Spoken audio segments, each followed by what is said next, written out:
నమస్కారం SRK news కి స్వాగతం. ముందుగా ముఖ్యాంశాలు. జగన్మోహన్ రెడ్డి వైఖరి చూస్తే కొత్తగా భక్తుడైన వాడికి బొట్లు ఎక్కువ అనే సామెత గుర్తొస్తోంది. జగన్ నీ కపట నాటకాలు ప్రజలు నమ్మరు విమర్శించిన తిరుపతి జనసేన పార్టీ ఇన్ఛార్జ్ కిరణ్ రాయల్. ముఖ్యమంత్రికి ఇచ్చిన వినతి పత్రానికి సంబంధం లేని తప్పుడు సమాధానం ఇచ్చిన టీటీడీ అధికారులపై చర్యలు తీసుకోవాలి. సిఐటియు జిల్లా ప్రధాన కార్యదర్శి సుబ్రహ్మణ్యం డిమాండ్. వార్తల్లోని వివరాలు. జగన్మోహన్ రెడ్డి వైఖరి చూస్తే కొత్తగా భక్తుడైన వారికి బొట్లు ఎక్కువ అనే సామెత గుర్తొస్తుందని, జగన్మోహన్ రెడ్డి కపట నాటకాలు ప్రజలు నమ్మరని తిరుపతి జనసేన పార్టీ ఇన్ఛార్జ్ కిరణ్ రాయల్ విమర్శించారు.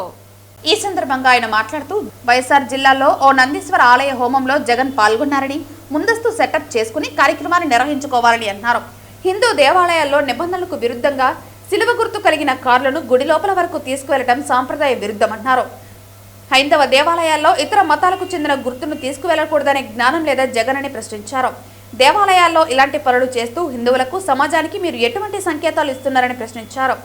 కార్లు సిలువ గుర్తుతో గుడి లోపలికి వెళ్లిన దృశ్యాలు మీ సాక్షి టీవీలో ప్రసారం అయ్యాయని, తీర్థం తీసుకోవటం, పెద్ద పెద్ద బొట్లు పెట్టుకోవటం వంటివి కేవలం ప్రజలను నమ్మించడానికి చేసే నాటకాలని అన్నారు. ఒక సామెత ఉందండి, కొత్తగా భక్తు వచ్చినోడికి బొట్లు ఎక్కువ అంట. ఆ మరి జగన్మోహన్ రెడ్డి గారి పరిస్థితి అలా ఉంది. రెండు రోజుల క్రితం వైఎస్ఆర్ జిల్లాలో ఒక నందీశ్వరుని ఆలయానికి ఓపెనింగ్కి వెళ్ళారు. అక్కడ ఒక హోమం చేశారు, యజ్ఞం చేశారు, ఏవేవి నటించారని చూసాం. వాళ్ళు చూసుకోవాలి, ఏమైనా చేసేటప్పుడు అన్ని సెట్ చేసుకుంటారు, సెటప్ నీట్గా. ఆ తీర్థం తీసుకున్నట్టు, తీర్థం పోసినట్టు, భక్తి ఉన్నట్టు, ఇవన్నీ బాగుంటుంది. ఇవి మర్చిపోయేదట జగన్ గారు. ఇది చూసారా, మీరు వెళ్ళిన కార్లలో సులువుని వేసుకొని యేసుక్రీస్తుని, అంటే మేము ఏ మతాన్ని మేము గురించి మాట్లాడడం లేదు, మీరు చేస్తున్న పనులు ఇవి. ఆ గుళ్ళోకి మీరు వెళ్ళేటప్పుడు తీసిన విజువల్స్, ఇది ఎక్కడో మేము ఎడిట్ చేసింది కాదు, కాదు, సాక్షి టీవీలో వచ్చిందే, మీ సాక్షి టీవీలో వచ్చిందే ఇవన్నీ.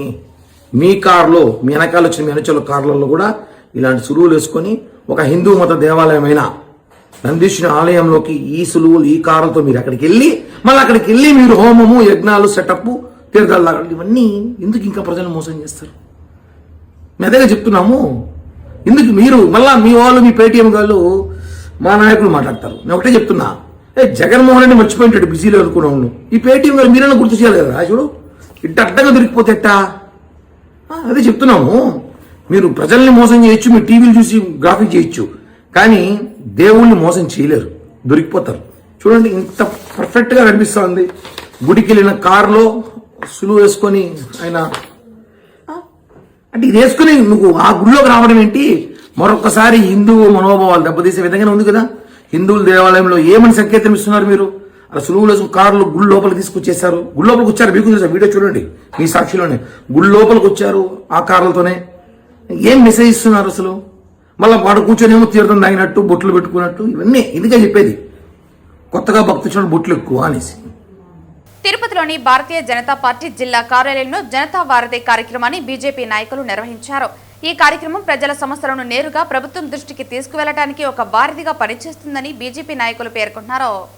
భారతీయ జనతా పార్టీ రాష్ట్ర అధ్యక్షులు మాధవ్ గారు రాష్ట్రంలో ఉన్నటువంటి ప్రజల ఇష్టాలు, ప్రజల ఇష్టాలు కష్టాలు రెండింటినీ ప్రభుత్వ దృష్టికి తీసుకెళ్ళి, తద్వారా పరిష్కార మార్గం గుండా ఈ వారధి కార్యక్రమాన్ని ప్రతి నెల శుక్రవారం ఈ కార్యక్రమాన్ని తీసుకురావడం జరిగింది. విశేష స్పందన ప్రజల నుంచి. ఏ విధంగా కలెక్టర్ కార్యాలయంకి, ఎస్పీ కార్యాలయంకి ఫిర్యాదులు వస్తాయో, అదేవిధంగా భారతీయ జనతా పార్టీ కార్యాలయం కూడా అనేక ఫిర్యాదులు వస్తున్నాయి. ఎందుకు వస్తున్నాయంటే దానికి పరిష్కార మార్గం కూడా ఈ కార్యాలయం నుంచే జరుగుతుంది. మిత్రులారా, ఎన్ని సమస్యలు వచ్చినా దాంట్లో ప్రాధాన్యత దృష్ట్యా తీసుకొని, ముఖ్యంగా ఈ రెవెన్యూ సమస్యలు కానీ, అలాగే ఆరోగ్య సమస్యలు కానీ, ఆలయాల నిర్మాణాల్లో కానీ, ఇక్కడికి వచ్చి భారతీయ జనతా పార్టీ కార్యాలయం దృష్టికి తీసుకొని వస్తే ఇక్కడ జిల్లా అధ్యక్షులు దగ్గరుండి దాన్ని సంబంధిత అధికారులతో మాట్లాడుతున్నారు. అధికారులు కూడా వెంటనే స్పందించి వారి పరిధిలో ఏది ఇమీడియట్గా చేయగలుగుతున్నారో అవన్నీ చేస్తున్నారు. గత శుక్రవారం ఇక్కడ వచ్చినట్టు ఫిర్యాదుల్లో మేము ఇక్కడి నుంచి ఆర్డీఓలకి, అధికారితో మాట్లాడితే ఆ శుక్రవారం వచ్చినట్టు ఫిర్యాదులు సోమవారం మంగళవారం వ్యక్తిగతంగా మా కార్యకర్తలను ఫిర్యాదులు తీసుకువెళ్ళి కలిసిన తర్వాత అక్కడే అవి పరిష్కారం అవ్వడం జరిగింది. అంటే కొన్ని సంవత్సరాలుగా ఇబ్బంది పడుతున్నటువంటి సమస్యల్ని ఇక్కడి నుంచి ఒక వేదిక ద్వారా ఆ సమస్య పరిష్కారానికి ఒక వేదికగా తయారైంది. విశేష స్పందన ప్రజల నుంచి వస్తూ ఉంది. కాబట్టి ఈ భారతీయ కార్యక్రమాన్ని ప్రతి ఒక్కరూ ఇప్పుడు ఈ 4 రాయలసీమ సంబంధించి ఈ 4 జోన్లకి తిరుపతి కార్యాలయంలో జరుగుతున్నటువంటి ఈ కార్యక్రమానికి వస్తున్నట్టు ఫిర్యాదులకు మేము ఒకటే చెప్తున్నాం, వ్యక్తిగత సమస్యలు కాకుండా ముఖ్యంగా ఆ గ్రామానికి కానీ అలాంటి సమస్యలు ఏదైనా మంచినీళ్ళు కానీ రోడ్డు కానీ లైట్లు కానీ ఇలాంటి సమస్యలు కానీ ఉంటే దానికి మొదటి ప్రాధాన్యత ఉంటుంది. వ్యక్తిగత సమస్యలు ఎక్కువ భూ సమస్యలు సొంత సమస్యలకి కొద్దిగా, ఎందుకంటే అన్నదమ్ముల మధ్య విభేదాలు కానీ ఆస్తి తగాదాలు కానీ అవి కొద్దిగా ఆలస్యమవుతాయి, అవి కోర్టు ద్వారా పరిష్కరించుకోవాలి. మిగతా మీకున్నట్టు ఊరు సమస్యకి అలాంటి సమస్యలు ఏదైనా ఉంటే వెంటనే భారతీయ జనతా పార్టీ కార్యాలయంలో ఆ సమస్యకి పరిష్కారం దొరుకుతుందని చెప్పి ప్రజలకు ఒక విశ్వాసం నమ్మకం ఉంది. కాబట్టి ఈ భారతీయ కార్యక్రమాన్ని అందరూ సద్వినియోగం చేసుకోవాలి. ముఖ్యంగా నేను జిల్లా యంత్రాంగానికి కూడా ప్రత్యేకంగా అభినందన తెలియజేసుకుంటున్నాను. జిల్లా కలెక్టర్ గారు కానీ మిగతా సంబంధిత అధికారులు కానీ ఈ ఆరోగ్య హాస్పిటల్స్లో ఉన్నటువంటి సూపరింటెండెంట్స్ కానీ ఏదైనా సమస్య వారి దృష్టికి తీసుకొని వెళ్తే వెంటనే స్పందించి పరిష్కరిస్తున్నారు. అదే దిశగా ప్రజలు కూడా ఈ భారతీయ కార్యక్రమాన్ని సద్వినియోగం చేసుకోవాలని చెప్పి మనస్ఫూర్తిగా కోరుకుంటున్నాను. జనసేన పార్టీ పీఏసీ చైర్మన్ రాష్ట్ర పౌర సరఫరాల శాఖ మంత్రి నాదెండ్ల మనోహర్ ఆదివారం రేణుగుంట రోడ్డులోని కేఎస్ఆర్ కళ్యాణ మండపం నందు ఉదయం 9:30 తిరుపతి పార్లమెంటు పరిధిలోని జనసేన పార్టీ నాయకులు, నియోజకవర్గ ఇన్ఛార్జీలు, పీఓసీలు, వీర మహిళలు, జన సైనికులు, క్లస్టర్ ఇన్ఛార్జీలు, వార్డు ఇన్ఛార్జీలు, ముఖ్య నేతలతో ఆత్మీయ సమావేశం నిర్వహిస్తారని శుక్రవారం తిరుపతి జనసేన పార్టీ నగర అధ్యక్షుడు రాజారెడ్డి మీడియా సమావేశంలో తెలియజేశారు. రేపు మా జనసేన పార్టీ పీఏసీ చైర్మన్, రాష్ట్ర సివిల్ సప్లై మంత్రివర్యులు శ్రీ నాదెండ్ల మనోహర్ గారు 2 రోజు ఉమ్మడి చిత్తూరు జిల్లా పర్యటనలో భాగంగా రేపు ఉదయం 11 గంటలకి చేరుకొని అక్కడ నుంచి కలెక్టర్ ఆఫీస్లో రివ్యూ మీటింగ్ చూసుకొని చిత్తూరులో సాయంత్రం పార్లమెంటు మీటింగ్ జరుగుతుంది. అలాగే ఆదివారం ఉదయం 10 గంటలకి తిరుపతి పార్లమెంటుకి సంబంధించిన జనసేన పార్టీ క్రియాశీలక ఆత్మీయ సమావేశం ఏర్పాటు చేయడం జరిగింది. కేఎస్ఆర్ కళ్యాణ మండపం ఉదయం 10 గంటలకి తిరుపతి పార్లమెంటు నాయకులందరూ కూడా, తిరుపతి జనసేన పార్టీ నాయకులు, వీర మహిళలు, అభిమానులు, పార్లమెంటులోని ఇన్ఛార్జీలు, పీఓసీలు ప్రతి ఒక్కరు కూడా ఖచ్చితంగా ఈ కార్యక్రమానికి హాజరు కావాలని కోరుకుంటూ, నిన్న క్రియాశీలక సభ్యత్వం మొదలుపెట్టిన 3 గంటల పరిధిలోనే రాష్ట్రంలో ఎప్పుడూ లేని విధంగా 3 గంటల్లో 90,000 మంది క్రియాశీలక సభ్యత్వ నమోదు కార్యక్రమం చేసుకున్నారు. రాష్ట్రంలో ఎన్నడూ లేని విధంగా జనసేన పైన ఎంత నమ్మకం ఉంది, పవన్ కళ్యాణ్ గారి పైన ఎంత నమ్మకం ఉంది అని ఈ యొక్క క్రియాశీలక సభ్యత్వం పైన నిన్న చాలా చోట్ల సర్వర్ పనిచేయకపోయినా, చాలా చోట్ల చాలా నియోజకవర్గాల్లో సర్వర్ అందుబాటులో లేకుండా చాలా ఇబ్బంది పడినా కూడా 3 గంటల పరిధిలో 90,000 సభ్యత్వాలు రాష్ట్రంలో చేసుకున్నారు. నిన్న జనసేనకు వస్తున్న ఆదరణ చూసి, జనసేన సిద్ధాంతాలను చూసి యువత రాజకీయాల్లోకి రావాలి అనే ఒక ఉద్దేశంతో పవన్ కళ్యాణ్ గారు చేసినటువంటి ఈ మహాయజ్ఞానికి ప్రతి ఒక్కరూ తోడవ్వాలి, ప్రతి ఒక్కరూ ముందుకు రావాలి. మహిళలు, విద్యార్థులు, విద్యావంతులు, పెద్దలు ప్రతి ఒక్కరు కూడా ఈ కార్యక్రమంలో పాలు పంచుకోవాల్సిందిగా కోరుకుంటూ, అదేవిధంగా పార్లమెంటుకు వచ్చేసరికి తిరుపతి శాసనసభ్యులు ఆర్ఎన్ఎస్ శ్రీనివాసులు గారిని పార్లమెంట్ ఇన్ఛార్జ్గా వేయడం జరిగింది. ఆ పార్లమెంటుకి సంబంధించి 7 నియోజకవర్గాలు ఆదివారం ఉదయం ఆత్మీయ సమావేశం చేస్తూ, అలాగే వాళ్ళకి ఎవరెవరైతే నియోజకవర్గ ఇన్ఛార్జీలు, పిఓసీలు, డివిజన్ అధ్యక్షులు, మండల అధ్యక్షులు, పంచాయతీ అధ్యక్షులు వీరందరినీ కూడా తప్పక రావాల్సిందిగా కోరుకుంటూ, పార్లమెంటు పరిధిలో వచ్చే ప్రతి ఒక్కరికి కూడా ఆదివారం మధ్యాహ్నం ఇక్కడ భోజన సదుపాయం కూడా ఏర్పాటు చేయడం అనేది కూడా వాళ్ళకి తెలియజేస్తున్నాం. ఖచ్చితంగా ఈ మన మంత్రివర్యులు నాదెండ్ల మనోహర్ గారి 2 రోజుల పర్యటనని ప్రతి ఒక్కరు విజయవంతం చేయాల్సిందిగా మనస్ఫూర్తిగా కోరుకుంటున్నాం. టీటీడీలో పనిచేస్తున్న ఎఫ్ఎంఎస్, హెల్త్, అన్నదానం, కళ్యాణకట్ట, విద్యా సంస్థలలో, హాస్పిటల్స్లో పనిచేస్తున్న కాంట్రాక్ట్ కార్మికుల సమస్యల పరిష్కారం కోసం జనవరి 14వ తేదీ నారావారిపల్లికి విచ్చేసిన ముఖ్యమంత్రికి సిఐటియు తరపున వినతిపత్రం సమర్పించామని, ఇచ్చిన వినతిపత్రానికి టీటీడీ అవుట్సోర్సింగ్ సెల్ నుండి 2 రోజుల క్రితం సమస్యలకు సంబంధం లేని సమాచారంతో తప్పుడు సమాచారాన్ని లేఖ ద్వారా పంపడాన్ని సిఐటియుసి జిల్లా ప్రధాన కార్యదర్శి సుబ్రహ్మణ్యం తప్పుపట్టారు.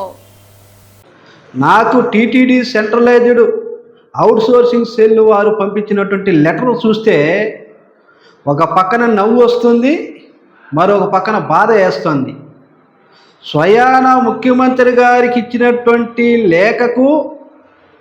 లెటరుకు ముఖ్యమంత్రి గారు పంపించినటువంటి లెటరుకు టీటీడీ వాళ్ళు ఏ సమస్యల మీద ఆ లెటర్ వచ్చిందనేటువంటి పరిశీలన చేయకుండా మేము టీటీడీ కాంట్రాక్ట్ కార్మికులకు అందరికీ 26,000 ఇవ్వండి, బ్రహ్మోత్సవ బహుమానం వెంటనే చెల్లించండి, సూపర్వైజర్లకు సమస్యలు పరిష్కరించండి, లడ్డూ వడ ఇవ్వండి, అన్నదానం క్యాంటీన్ లాగా కాంట్రాక్ట్ కార్మికులు కూడా అన్నదానం క్యాంటీన్ ఏర్పాటు చేయండి, డ్యూటీ సమయంలో కార్మికులు చనిపోతే నష్టపరిహారం చెల్లించండి, ఇలాంటి సమస్యలు పరిష్కరించండి అని నేను లేఖ పంపితే ఆ లేఖకు నాకు ఉద్యోగం కోసం దరఖాస్తు పెట్టుకున్నట్టు, మీరు నోటిఫికేషన్ పడినప్పుడు దరఖాస్తు పెట్టుకోండి అనేటువంటి తప్పుడు సమాచారాన్ని టీటీడీ అధికారులు ఇచ్చారంటే, ముఖ్యమంత్రి గారికి ఇచ్చినటువంటి లెటర్కు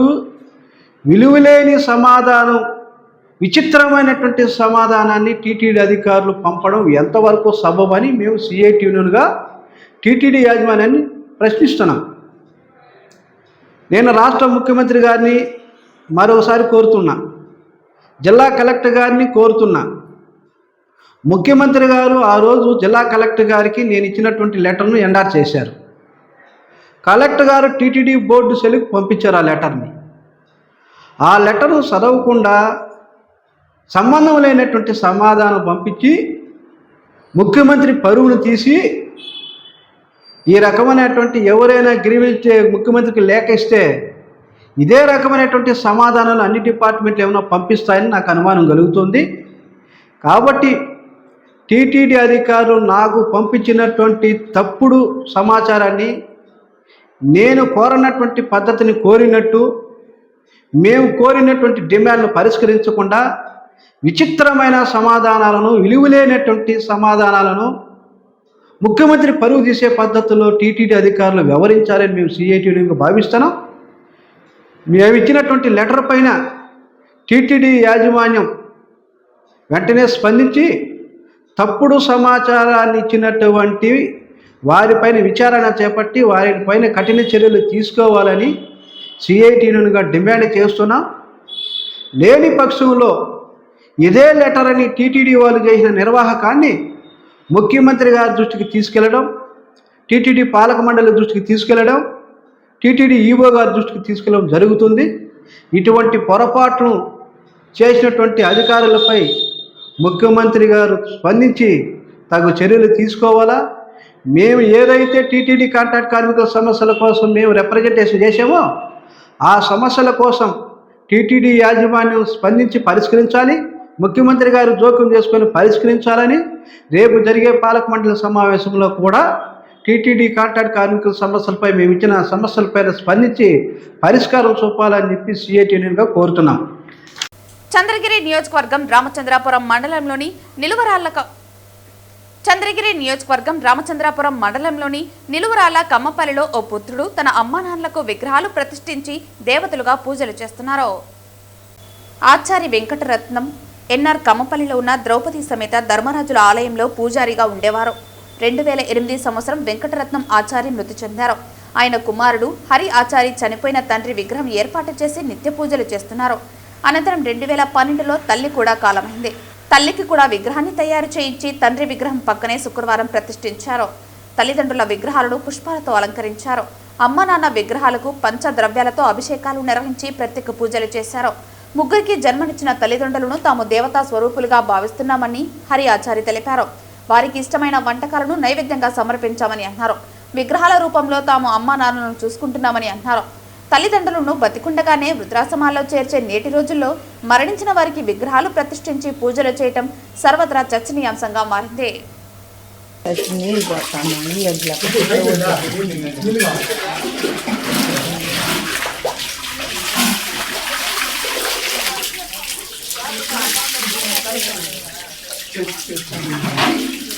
పలమనేరు నియోజకవర్గం జంగాలపల్లి గ్రామానికి చెందిన దేవేంద్ర తన పొలానికి దారి కావాలని పలమనేరు తహసీల్దార్ కార్యాలయం ఎదుట ఆత్మహత్యయత్నానికి ప్రయత్నించారు. అధికారులు పోలీసులకు సమాచారం అందించగా పోలీసులు సంఘటనా స్థలానికి చేరుకుని బాధితుడికి నచ్చజెప్పే ప్రయత్నం చేశారు. అతను ఒంటిపై పెట్రోల్ పోసుకున్నాడు.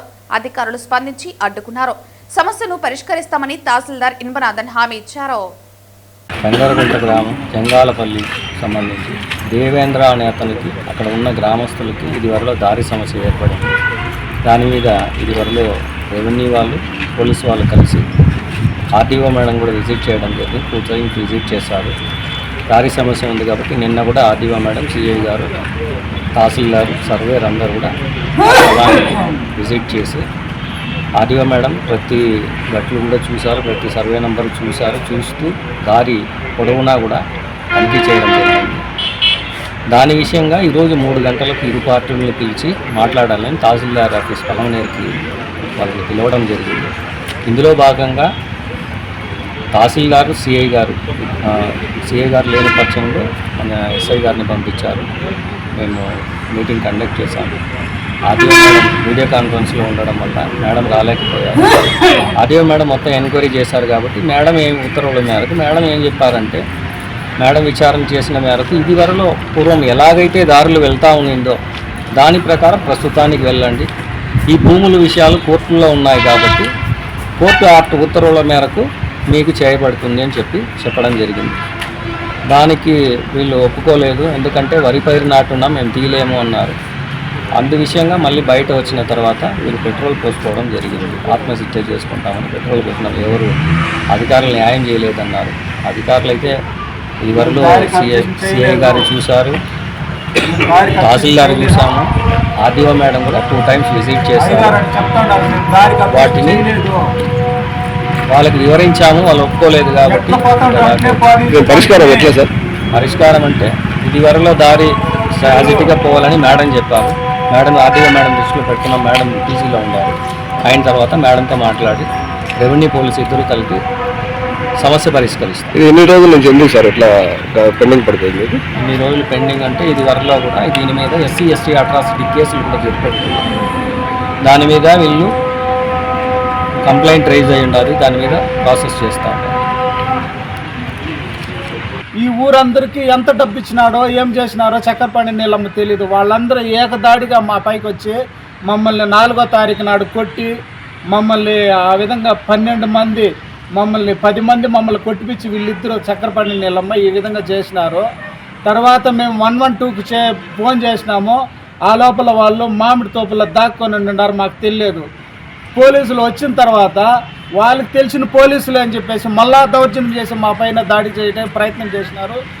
దాన్ని తోపుచులాడడం మేము కింద మీద పడి మేము ప్రాణాలు మిగిలించుకుంటాము. ఆ రోజు 112కి ఫోన్ చేసి ఈ విధంగా మాకు అన్యాయం చేసినారు. కానీ ఈ చక్కరపాణి నీలమ్మని ఇప్పుడు కూడా ఈ రోజుకి కూడా కలెక్టర్ వారు అయ్యగారు డిస్టిక్ అయ్యగారు కూడా ఆర్డర్ వేస్తే కూడా ఇప్పుడు కూడా మాకు ఎఫ్ఐఆర్ చేయలేదు. వాళ్ళపైన చక్కరపాణి నీలం పైన ఇప్పుడు కూడా ఎఫ్ఐఆర్ చేయలేదు. మాకు న్యాయం చేయలే. మా పరిస్థితి ఇట్లుంది. ఇప్పుడు మేము మడి నాటిండి, ఆ మడిని తోసేసి వాళ్ళు కోరినట్లు వదలమంటా ఉన్నాడు. వాళ్ళు పోయేదాన్నే పోనీయ్యా, మేము ముందు అబ్జెక్షన్ లేదు, ఇప్పుడు కూడా అబ్జెక్షన్ లేదు, ఇంక కూడా అబ్జెక్షన్ లేదు, వాళ్ళు ఎట్లా పోతాడారు అట్లే పోనీయ్యా అని చెప్పంటే, కాదు మడి నాటిండా దాంట్లో వదులు అని చెప్పంటే, మేము పేదలు ఒక రైతు, మడి అనేది వ్యవసాయం చేసే వాళ్ళకి తెలుసు దాని విలువ. దాన్ని తోసేసి ఈ పొద్దు తోసేసి దాని వాళ్ళు కోరినట్లు వాళ్ళ కోరిక నెరవేర్చు అంటే మేము ఎందుకు వదలల్లా, వాళ్ళు పోయేదాన్నే పోని మేమేమి అబ్జెక్షన్ లేదు అని చెప్తా ఉన్నాము. గంగవరం మండలం టీటీడీ గోశాల వద్ద ఈవీ కారులో మంటలు చెలరేగడంతో కారు పూర్తిగా దగ్ధమైంది. ఈ ప్రమాదంలో ప్రయాణిస్తున్న దంపతులు ప్రాణాలతో బయటపడ్డారు. గంగవరం మండలం టీటీడీ గోశాల వద్ద ఈవీ కారులో మంటలు చెలరేగడంతో కారు పూర్తిగా దగ్ధమైంది. బెంగళూరు సాఫ్ట్వేర్ ఉద్యోగి సురేంద్ర, అతని భార్య ప్రాణాలతో బయటపడ్డారు. తిరుపతి నుంచి బెంగళూరుకు కొత్త ఈవీ కారులో వెళ్తున్న సురేంద్ర దంపతులు హఠాత్తుగా మంటలు రావడంతో గుర్తించి వాహనాన్ని పక్కకు ఆపారు. అర్ధరాత్రి అటవీ ప్రాంతంలో ఈ ఘటన జరగడంతో భార్యాభర్తలు భయభ్రాంతులకు గురయ్యారు. ఇష్టపడి 3 మాసాల క్రితం టాటా హ్యారియర్ ఈవీ కారు కొనుక్కున్నారు. తమ కళ్ల ముందే కారు నడురోడ్డుపైన దగ్ధం అవడంతో ఉద్యోగి దిగ్భ్రాంతి చెందారు. నా పేరు సురేంద్ర అండి. నేను టాటా హ్యారియర్ ఈవీని నవంబర్ నెలలో పర్చేస్ చేశాను 2025 విశాఖపట్నంలోని. నేను సాఫ్ట్వేర్ ఎంప్లాయీగా వర్క్ చేస్తున్నాను బెంగళూరులో. సో నేను విజయనగరం నుంచి బెంగళూరు డ్రైవ్ చేస్తూ వెళ్తూ ఉండగా కరెక్ట్గా పల్మనేర్ ఎంటర్ అయ్యాను, చిత్తూరు క్రాస్ చేసి. కార్ మొత్తం ఫైర్ స్టార్ట్ అయ్యి ఫైర్ అయిపోయింది. అందులోని మేము చాలా సేఫ్గా ఇది ఇమ్మీడియట్ గా బయటకి దూకడం జరిగింది. 1 మినిట్ కూడా మాకు ఛాన్స్ కానీ ఏమీ లేదు. టాటా అంటే మేము చాలా సెక్యూర్డ్ గా చాలా సేఫ్ గా ఉంటది అని చెప్పి ట్రస్ట్ చేసి టాటా వెహికల్ తీసుకోవడం జరిగింది. దట్టు లేటెస్ట్ వెహికల్, అన్ని సెక్యూరిటీ నామ్స్ ని పాటించారు అన్ని అన్నారు. సో మా కారు అలా మొత్తం కంప్లీట్ గా కాలిపోయేటప్పటికి అసలు ఇంకా లక్కీగా మేము బయటపడ్డాం. అది చాలా దేవుడు మా వైపు ఉన్నాడు, మేము సేవ్ అయ్యాం. మ్యారేజ్ చూసుకొని రావులపాలెంలో స్టే చేసి నెక్స్ట్ 26th రోజు మార్నింగ్ బయలుదేరాము. ఇది 27 మిడ్ నైట్ అంటే మార్నింగ్ 27 మార్నింగ్ 1:30 AM ఫైర్ అలా పొగలు వచ్చి ఫైర్ వచ్చేసింది. తిరుపతిలో 11:20కి మేము ఫుల్ ఛార్జింగ్ పెట్టుకుని బెంగళూరుకి డైరెక్ట్గా వెళ్ళిపోవచ్చు అని చెప్పి వెళ్ళినప్పుడు ఈ మధ్యలో ఇచ్చారు. 89% స్టిల్ ఛార్జింగ్ ఉన్నారు. ఇన్సిడెంట్ జరిగే టైంకి 89% స్టిల్ ఛార్జింగ్ ఉన్నారు. తిరుపతిలో ప్రమాదం చోటు చేసుకుంది. బైరాగిపట్టెడ సమీపంలో ఎంకే నాయుడు కాలనీలోని ఓ అపార్ట్మెంట్లో గీజర్ పేలింది. ఈ ప్రమాదంలో గాయపడ్డ తల్లి ప్రసన్న, కుమారుడు దేవాంశులను స్థానికులు ఆసుపత్రికి తరలించారు. దేవాంశ పరిస్థితి విషమంగా ఉంది. ఫైర్ సిబ్బంది సమాచారం అందుకుని ఘటనా స్థలానికి చేరుకుని మంటలను అదుపులోకి తెచ్చారు. తిరుపతి రూరల్ మండలం లింగేశ్వర నగర్ పంచాయతీ MK Naidu 4th cross Srilakshmi Nilayam apartments లో 3rd ఫ్లోర్ హౌస్ నెంబర్ 301లో అగ్ని ప్రమాదం చోటు చేసుకుంది. తల్లి, కుమారుడికి తీవ్ర గాయాలయ్యాయి. యూనియన్ బ్యాంక్ నందు పనిచేస్తున్న సాంబశివ అనే వ్యక్తి పై విలాసంలో కాపురం ఉంటున్నాడు. అతని భార్య పేరు ప్రసన్న, వయసు 35 సంవత్సరాలు. వారి కుమారుడి పేరు దేవాంశు, వయసు 10 సంవత్సరాలు.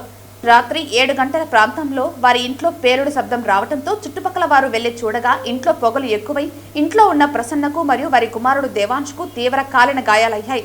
వెంటనే సెక్యూరిటీ గార్డు శివ మరియు చుట్టుపక్కల వాళ్లు వారిని బయటకు తీసుకుని వచ్చి ప్రైవేట్ కారులో చికిత్స నిమిత్తం హాస్పిటల్కు తరలించారు.